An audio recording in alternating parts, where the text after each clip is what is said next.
আজ আমি আপনাদের জন্য নিয়ে এসেছি একেবারে ভিন্ন স্বাদের তালের মালপোয়া বা পাকন পিঠা। গরম গরম মালপোয়া, তার ভেতরে থাকবে তালের দারুণ ঘ্রাণ। একবার খেলে বারবার বানাতে ইচ্ছা করবে। আসসালামু আলাইকুম। হাফিজার রান্নাঘর চ্যানেল থেকে সবাইকে স্বাগতম। এখানে আমি নিয়মিত আপনাদের জন্য নতুন নতুন সহজ ও মজাদার রেসিপি নিয়ে আসি। চলুন তবে শুরু করি আজকের বিশেষ রেসিপি, তালের মালপোয়া পিঠা। প্রথমে একটা বাটিতে 2 কাপ ময়দার সঙ্গে 1 কাপ চালের গুঁড়া দিয়ে দিলাম। এরপর হাফ চা চামচ লবণ, হাফ চা চামচ বেকিং সোডা এবং 1 কাপ চিনি, 1 কাপ তালের পাল্প দিয়ে ভালো করে মিশিয়ে নিতে হবে।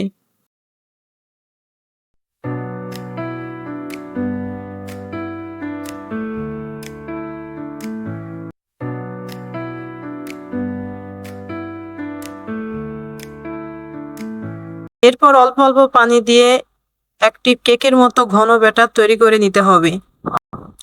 এখন তেল গরম করে চামচে করে ব্যাটার দিয়ে গোল গোল আকৃতির পিঠা তৈরি করে নিতে হবে। মাঝারি আঁচে 2 পাশ সোনালী বাদামি করে ভেজে নিতে হবে।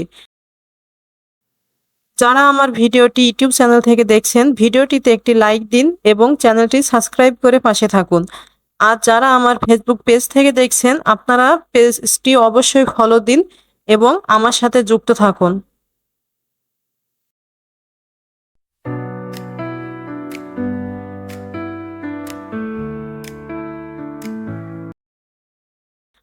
আমি একে একে সব তালের মালপোয়া পিঠাগুলো তৈরি করে নিয়েছি। রেসিপিটা কেমন লেগেছে কমেন্টে জানিয়ে দেবেন এবং আরো নতুন নতুন রেসিপি পেতে আমার পাশে থাকুন। আল্লাহ হাফেজ।